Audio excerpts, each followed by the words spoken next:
আসসালামু আলাইকুম। কথা নাহিয়ান আমন্ত্রণ জানাচ্ছি এনটিভির মধ্যাহ্নের খবরে।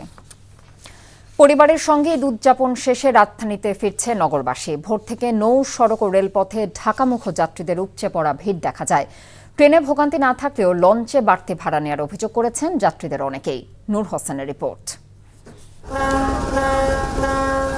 ভোর থেকে সদরঘাট লঞ্চ টার্মিনালে বরিশাল, ভোলা, চাঁদপুর সহ দেশের বিভিন্ন জেলা থেকে ঢাকামুখ মানুষের উপচে পড়া ভিড় দেখা যায়।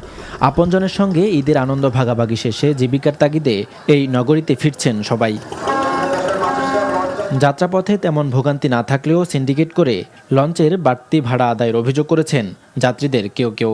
আসার সময় একটু ভোগান্তি হয়েছে, টিকিটও বেশি নিয়েছে, 100 টাকা করে গিয়া। তো নর্মালি ঈদের আগে গেছি তখন ভোগান্তি হয় নাই, আর আসার সময় ওরকম কোনো ভোগান্তি হয় নাই। কেবিন নাই, কেবিন আগে ওরা বুক করে সিন্ডিকেট করে নিয়ে গেছে। পরবর্তীতে একটা ডেকের একটা তোষক দিয়েছে, 2টা বালিশ দিয়েছে, 1000 টাকা নিয়েছে শুধু এক্সট্রা। তারপরে যে টিকিটের ওইভাবে সিন্ডিকেট আছে প্রত্যেকটা স্টাফে। একই চিত্র রাজধানীর কমলাপুর রেল স্টেশনে। ঈদ শেষে কর্মব্যস্ত নগরীতে ছুটে আসছেন রাজধানীবাসী। শিডিউল বিপর্যয় সহ তেমন কোনো ভোগান্তি না থাকায় স্বস্তি জানিয়েছেন যাত্রীরা। টিকিট তো আমরা কাটা ট্রাই করছিলাম 4-5 দিন আগে, বাট টিকিট পাইনি, তো বাধ্য হয়ে পরে স্ট্যান্ড বাই টিকিট কাটতে হয়েছিল। সেটাও আবার আপনার সিটের দামে প্রায় 400 টাকা করে গেছে। এটা খুব আমরা সানন্দে কাটাতে পেরেছি। যাওয়ার সময় তেমন কোনো প্রবলেম হয়নি, এসেছিও খুব নিরাপদ এবং শান্তিতে। যাওয়ার সময় আমরা যে সিটের ভাড়া যেটা গিয়েছি ওটা এখন আসার সময় স্ট্যান্ড বাই ভাড়া হয়ে গেছে। রোববার থেকে পুরো দমে চালু হচ্ছে দেশের সরকারি বেসরকারি সব প্রতিষ্ঠান। নূর হোসেন, এনটিভি নিউজ, ঢাকা।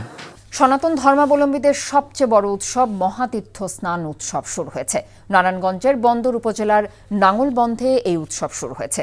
লাঙ্গলবন্ধে ব্রহ্মপুত্র নদের তীরে পুণ্য স্নান শুক্রবার রাত 2টা থেকে শুরু হয়ে আজ রাত 12টা 45 পর্যন্ত চলবে। স্নান করলে পাপমোচন হয় এমন আশায় স্নান করে ভক্তরা। সৃষ্টিকর্তার কাছে দেশের শান্তি কামনায় প্রার্থনা করছেন। অপ্রীতিকর ঘটনা এড়াতে রাতে সেনাবাহিনী, পুলিশ, র্যাব সহ সতর্ক অবস্থানে রয়েছে জেলা প্রশাসন। এদিকে ময়মনসিংহ, জামালপুর ও ভৈরবে সনাতন ধর্মাবলম্বীদের অষ্টমী স্নান সম্পন্ন হয়েছে। এই ছিল এনটিভির মধ্যাহ্নের খবর। এই খবরের ভিডিও সহ আপডেট জানতে ভিজিট করুন এনটিভি অনলাইন www.ntvbd.com। এছাড়াও এনটিভির জনপ্রিয় সব অনুষ্ঠান এবং খবরের আপডেট জানতে ভিজিট করুন আমাদের ইউটিউব এবং ভেরিফাইড ফেসবুক পেজ। 2টায় দুপুরের খবর দেখার আমন্ত্রণ রইল। ধন্যবাদ সবাইকে।